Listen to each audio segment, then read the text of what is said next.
ठीक है, तो हम आपको कुछ और उदाहरण देने जा रहे हैं। चेन मेल और फिर क्रूसीकरण से संबंधित एक और ऐतिहासिक अनिज्म को देखें। वो क्रूसीकरण न केवल कुरान में भ्रमित करने वाला है, एक क्रूसीकरण जो उन्हें मिलना चाहिए था। क्या यह हमारे साथ रहा?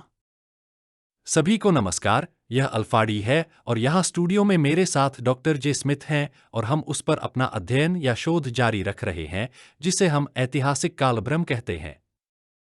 कुरान की सामग्री से संबंधित हमने कुरान द्वारा किए गए कई झूठे ऐतिहासिक दावों को कवर किया है। उदाहरण के लिए, एक अध्याय 17 में पाया जाता है, दूसरा दूसरे अध्याय में पाया जाता है।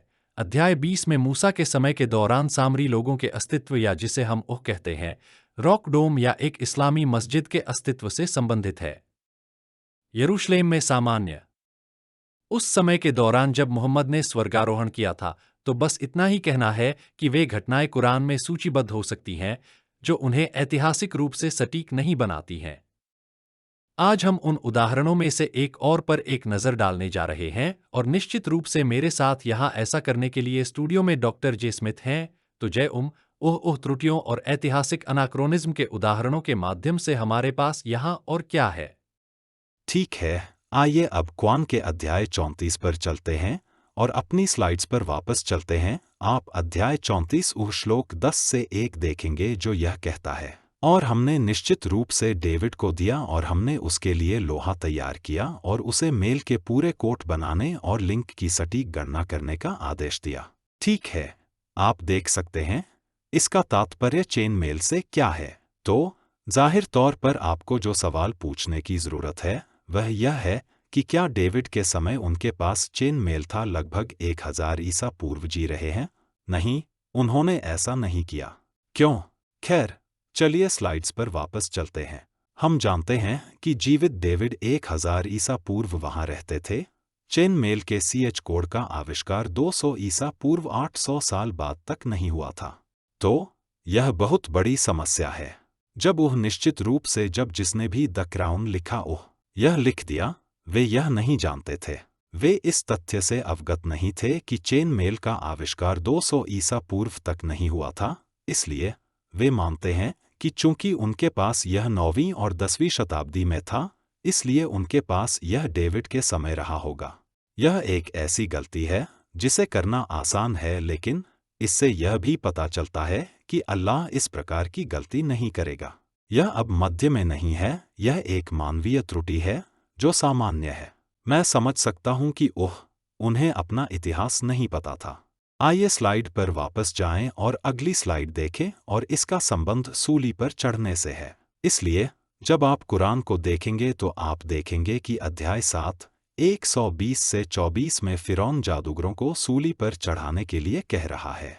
इसमें यह कहा गया है कि वास्तव में यह एक षड्यंत्र है जिसे तुमने नगर में अपने लोगों से बाहर निकालने के लिए षड्यंत्र रचा है। लेकिन तुम्हें पता है, मैं निश्चित रूप से तुम्हारे हाथ और तुम्हारे पैरों को विपरीत दिशाओं से काट दूंगा, फिर मैं तुम सभी को क्रूस पर चढ़ाऊंगा। अध्याय 20 में तो यह मूसा की बात कर रहा है। इसे अध्याय 20:71 में भी दोहराया गया है, जो कहता है कि मेरे अनुमति देने से पहले आपने उस पर विश्वास किया था। वास्तव में वह तुम्हारा नेता है जिसने तुम्हें जादू सिखाया है।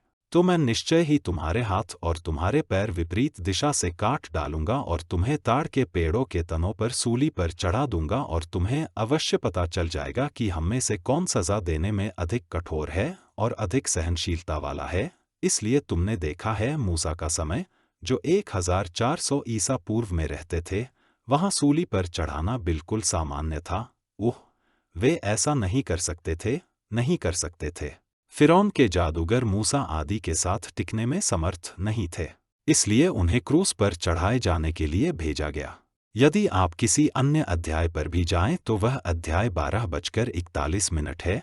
यहाँ आप जोसेफ के समय में वापस जाते हैं। अब हम 1800 ईसा पूर्व में जा रहे हैं, इसलिए हम 400 साल पहले और भी पीछे जा रहे हैं, और यह जेल के साथियों को कहता है, तुम में से एक के लिए वह अपने स्वामी के लिए दाखमधु उंडेलेगा और दूसरे के लिए क्रूस पर चढ़ाया जाएगा। यदि आप किसी अन्य अध्याय पर भी जाएं तो वह अध्याय 12:41 है। यहाँ आप जोसेफ के समय में वापस जाते हैं। अब हम 1800 ईसा पूर्व में जा रहे हैं, इसलिए हम 400 साल पहले और भी पीछे जा रहे हैं, और यह जेल के साथियों को ओह कहता है। तुम में से एक के लिए वह अपने स्वामी के लिए दाखमधु उंडेलेगा और दूसरे के लिए क्रूस पर चढ़ाया जाएगा। तो यूसुफ के समय जब वह मिस्र में जेल में था तो जो व्यक्ति उसके साथ जेल में था उसे क्रूस पर चढ़ाया जाएगा। तो यूसुफ के समय जब वह मिस्र में जेल में था तो जो व्यक्ति उसके साथ जेल में था उसे क्रूस पर चढ़ाया जाएगा। क्रूसीकरण जो वहाँ 1800 ईसा पूर्व और 1400 ईसा पूर्व में हो रहे हैं। आइए स्लाइड को फिर से देखें। आप देखेंगे कि इसमें कुछ समस्याएं हैं। हम अच्छी तरह से जानते हैं कि मूसा 1447 में रहते थे, जोसेफ 1800 ईसा पूर्व के आसपास रहते थे। आरंभ में मिस्र में सूली पर चढ़ने का प्रयोग ही नहीं किया जाता था। यह पहली समस्या है। यह गलत देश है, लेकिन इन्हें पहली बार 500 ईसा पूर्व में पेश किया गया था और आप देख सकते हैं रोमनों द्वारा, वास्तव में लिडियंस द्वारा। फिर रोमनों ने इसे किससे लिया, और तब आप समझ सकते हैं कि कुरान के क्रूस गलत जगह पर हैं। वे 1000 से 1300 वर्ष से भी पहले के हैं। आप उन्हें इतनी जल्दी प्राप्त नहीं कर सकते। इसलिए यह महत्वपूर्ण है कि हम इतिहास को देखें, और हम जानते हैं कि लिडियन द्वारा पेश किए जाने से पहले क्रूसीकरण अस्तित्व में नहीं था। रोमनों ने इसे लिडियंस से लिया और उन्होंने उसी उत्पीड़न का उपयोग किया, लेकिन इससे कुरान को कोई मदद नहीं मिलती है, क्योंकि जाहिर तौर पर जिसने भी कुरान लिखा है, हम जानते हैं कि यह प्रमाण मानव निर्मित है, यह मानव लिखित है। और मैं कहना चाहता हूं कि मेरा मतलब यही है जिसके बारे में भविष्यवाणी की गई है यशायाह 53 में। ईसा मसीह का सूली पर चढ़ना और भी अधिक शक्तिशाली है, क्योंकि इसकी भविष्यवाणी रोमनों द्वारा ऐसी तकनीक के कार्यान्वयन से 200 साल पहले की गई थी। बिंगो, तो चलिए अगले उस पर चलते हैं। आइए चलते हैं। और मैं यहाँ एक और बात कहना चाहता हूँ। आप जानते हैं, जब यह आता है, कम से कम अध्याय 20:71 को देखें। मूल रूप से उनके हाथ और पैर को विपरीत दिशाओं से काटने का विचार शरिया कानून द्वारा राजमार्ग डकैती के लिए उपयोग की जाने वाली एक तकनीक है। आपने इसके बारे में कुरान के अध्याय 5 की आयत 33 में पढ़ा तो ऐसा लगा यहाँ इसका एक इस्लामी स्वर है। इस्लामी स्वर आकर्षक है, क्योंकि अध्याय 5:33 5 अध्याय का अनुसरण करता है। श्लोक 5:32, जो मुसलमानों का मानना है कि यह एक सौम्य प्रदर्शन है, जो दर्शाता है कि वे एक शांतिप्रिय हैं जिसका संबंध केवल यहूदियों से है, जबकि अध्याय 5:33 का आपके और मेरे साथ संबंध है। यह बहुत स्पष्ट है कि अगर हम अल्लाह के खिलाफ खड़े नहीं होते हैं और उनके पैगंबर को हमें क्रूस पर चढ़ाना होगा और हमारे पास होना चाहिए हमारे हाथ पैर काट दिए गए। चलिए फिर से स्लाइड्स का बैकअप लेते हैं और एक जगह देखते हैं। अब उन्हें यह गलत लगा। जिस स्थान पर उन्हें सूली पर चढ़ना चाहिए था वह यीशु मसीह के व्यक्तित्व के साथ होता, लेकिन जब आप यीशु मसीह की कहानी पर आते हैं तो वे इस बात से पूरी तरह से इनकार करते हैं कि जिस स्थान पर उन्हें सूली पर चढ़ाया जाना चाहिए था वह सही था, क्योंकि अब यह लिखा जा चुका है। इस घटना के घटित होने के बाद आप यहाँ एक समस्या देखते हैं। इसी प्रकार अध्याय 4 श्लोक 157 में, और उनके कहने के लिए यह कहता है कि हमने अल्लाह के दूत मरियम के पुत्र मसीहा यीशु को मार डाला है, और उन्होंने उसे नहीं मारा और न ही उसे सूली पर चढ़ाया, बल्कि एक और था, उसे उनके जैसा बनाया गया है। और वास्तव में जो लोग इस पर मतभेद रखते हैं वे इसके बारे में निस्संदेह हैं। उन्हें इसके बारे में कोई ज्ञान नहीं है सिवाय धारणा के अनुसरण के, और उन्होंने उसे मार डाला, न कि उसे मार डाला। निश्चित रूप से खेद है। अब यहाँ समस्या है अल्फादी।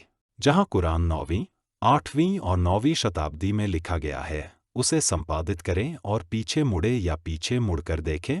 क्षमा करें, पहली शताब्दी में हुई किसी घटना को देखें, इसलिए वे घटना के पीछे हैं। उन्हें यह एक सही बात मिलनी चाहिए थी, क्योंकि यह पूरी दुनिया में है। हर कोई इसके बारे में जानता है, और आप वास्तव में जानना चाहेंगे कि यह घटना घटित हुई थी या नहीं।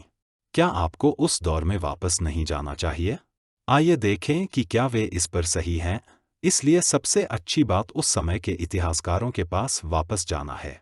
तो चलिए ऐसा करते हैं कि कि स्लाइड को फिर से देखें और देखें कि हमें क्या मिलता है। जब हम स्लाइड को देखते हैं तो हम ऐतिहासिक रिकॉर्ड पर वापस जा सकते हैं और हम फालुस और फ्लेगोन जैसे लोगों के पास जाते हैं। ये दो यूनानी व्यंग्यकार हैं जो 52 विज्ञापन में बहस कर रहे हैं, और बहस के बीच में वे इस आदमी के बारे में पूरी समस्या उठा रहे हैं जिसे अभी 20 साल पहले 33 विज्ञापन में या 19 साल पहले सूली पर चढ़ाया गया था, और वे बात कर रहे हैं उनकी मृत्यु के बारे में, और वे उल्लेख कर रहे हैं कि जिस दिन उनकी मृत्यु हुई उस दिन पृथ्वी हिल गई और सूरज अंधेरा हो गया। इसलिए यह स्पष्ट है कि फालुस और फ्लेगोन दोनों ईसाई नहीं थे। ये सिर्फ दो व्यंग्यकार हैं। ग्रीक व्यंग्यकार इस पर बहस कर रहे थे और वे इसे सिर्फ इसलिए उठा रहे थे क्योंकि वे जानते थे कि यह एक ऐतिहासिक घटना है। 20 वर्षों के भीतर ही उन्हें पता चल गया कि यह एक ऐतिहासिक घटना है। आइए स्लाइड पर वापस जाएं और लूसियन को देखें जो एक और ग्रीक सेटियस है। वह दूसरी शताब्दी के बारे में लिखते हैं। सूली पर चढ़ना। ये सिर्फ दो व्यंग्यकार हैं। ग्रीक व्यंग्यकार इस पर बहस कर रहे थे और वे इसे सिर्फ इसलिए उठा रहे थे क्योंकि वे जानते थे कि यह एक ऐतिहासिक घटना है। 20 वर्षों के भीतर ही उन्हें पता चल गया कि यह एक ऐतिहासिक घटना है। आइए स्लाइड पर वापस जाएं और लूसियन को देखें जो एक और ग्रीक सेटियस है। वह दूसरी शताब्दी के बारे में लिखते हैं। आयमार बेन सारेन जो लियर द पेगन के रूप में लिखते हैं, उन्होंने 738 में जी द क्रूसिफिक्शन के बारे में लिखा है। फिर हम जोसेफस के पास जाते हैं जो रोम में रहने वाला एक यहूदी इतिहासकार है। वह 30 ईस्वी और 90 ईस्वी के बीच चला है, इसलिए वह पहली शताब्दी में है। कुछ लोग कहते हैं कि हो सकता है कि यह दूसरी शताब्दी में लिखा गया हो। सूली पर चढ़ना। फिर भी वह अभी भी उसी समय यहाँ एक यहूदी इतिहासकार है और वह न केवल यीशु की मृत्यु और सूली पर चढ़ाए जाने के बारे में बात कर रहा है, उसने उल्लेख किया है कि यीशु के भाई को भी मार दिया गया था। और दिलचस्प बात यह है कि उसने यह भी उल्लेख किया है कि ईसाई मानते हैं कि यीशु पुनर्जीवित हो गए थे मृतकों में से। हमारे पास पुनरुत्थान का एकमात्र संदर्भ है जोसेफस से भी है, हालांकि वह स्वयं इससे सहमत नहीं है। वह कहता है कि ईसाइयों का मानना है कि चलो स्लाइड पर वापस जाएं और टैसिटस के साथ समाप्त करें। टैक एक रोमन इतिहासकार है। उसके पास ईसाइयों के बारे में कहने के लिए कुछ भी अच्छा नहीं था।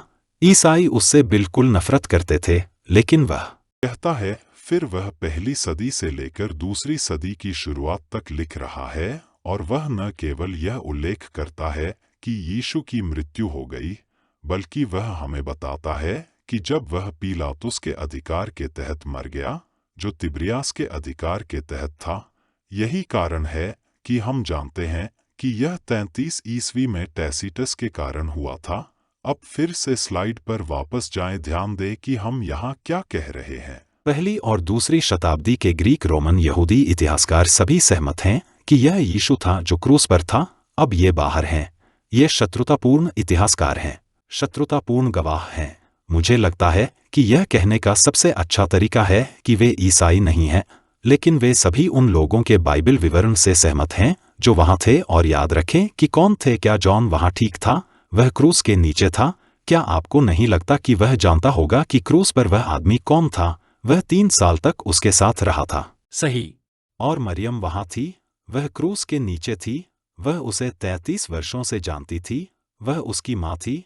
क्या आपको नहीं लगता कि वह अपने बेटे को जानती होगी? और क्रूस पर चढ़ाने के बारे में क्या होगा यदि उसकी कोई और छवि रखी गई होती? इस आदमी पर डाला गया। क्या आपको नहीं लगता कि इसने कुछ कहा होगा? कोई मजाक नहीं। देखो उसने क्रूस पर क्या कहा। पिता उन्हें माफ कर दो क्योंकि वे नहीं जानते कि वे क्या कर रहे हैं। मैं अपनी आत्मा को तुम्हारे हाथों में देता हूँ। कि क्या यह उस आदमी की तरह लगता है जो नहीं जानता कि वह कौन है या वह गलत आदमी है? किसी तरह जादुई तरीके से बदल गया और अचानक उसके भाग्य को स्वीकार कर लिया। क्या आप कुरान को आते और जाते हुए देख सकते हैं? यह वास्तव में एक ऐतिहासिक कार्य है। जब यह कहता है कि वह नहीं मरा और दूसरे को उसकी छवि दी गई, तो उन्होंने सोचा कि यह वह था जो क्रूस पर था। जब आप इसे प्राप्त करते हैं 9वीं, 8वीं और 9वीं शताब्दी, क्योंकि यह हमारे पास नहीं है। हमारे पास प्रारंभिक पांडुलिपियों में अध्याय 4 157 नहीं है। यह बाद की पांडुलिपियों में है, इसलिए यह संभवतः 8वीं शताब्दी या 9वीं शताब्दी का संस्करण है। यदि ऐसा है तो आप किस पर भरोसा करेंगे? क्या आप करेंगे? उन लोगों के पास जाइए जो वास्तव में वहां थे। क्या आप इतिहासकारों के पास जाने वाले हैं? उस समय वहां कौन लोग थे? यहां तक कि शत्रुतापूर्ण इतिहासकार भी? या आप एक किताब के पास जाने वाले हैं जो 6 से 7 से 800 साल बाद लिखी गई थी? मैं बाइबिल के साथ जाऊंगा और मैं जाऊंगा। मुझे लगता है कि आपका अभिप्राय यह है कि कम से कम पहले की जिन पांडुलिपियों के बारे में हम जानते हैं उनमें वह श्लोक नहीं है। यह श्लोक नहीं है जो बाद का संस्करण प्रतीत होता है।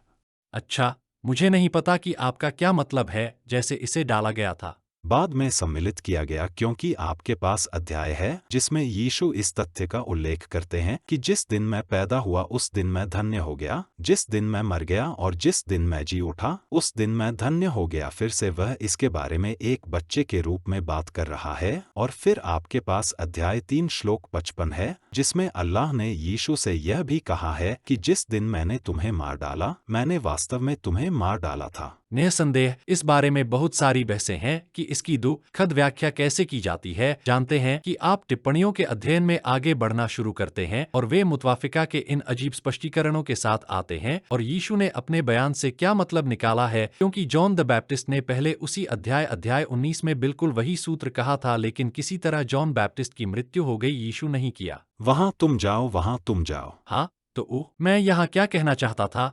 बंद करने से पहले एक आखिरी बात। यहाँ मेरा सिद्धांत भी है और मैंने इस पर बहुत सारे शो किए हैं और मुझे लगता है कि मैं अंग्रेजी में क्रूस पर एक और श्रृंखला बनाने जा रहा हूँ और अरबी में, परंतु लेकिन मैं जो कहना चाहता था वह यह है कि कुरान के लेखक ने सूली पर चढ़ने के बारे में कुछ लिखने के लिए समय लिया, चाहे उन्होंने इसे कैसे भी प्रस्तुत किया हो। इसका मतलब है कि कुछ हुआ है सिवाय इसके कि कुरान के लेखक इसे नकारना चाहते हैं, बस इतना ही। ऐसा लगता है कि यह एक विवाद है और कुछ नहीं। बिल्कुल। अगर आप ऐसे और वीडियो देखना चाहते हैं तो लाइक, शेयर और सब्सक्राइब जरूर करें।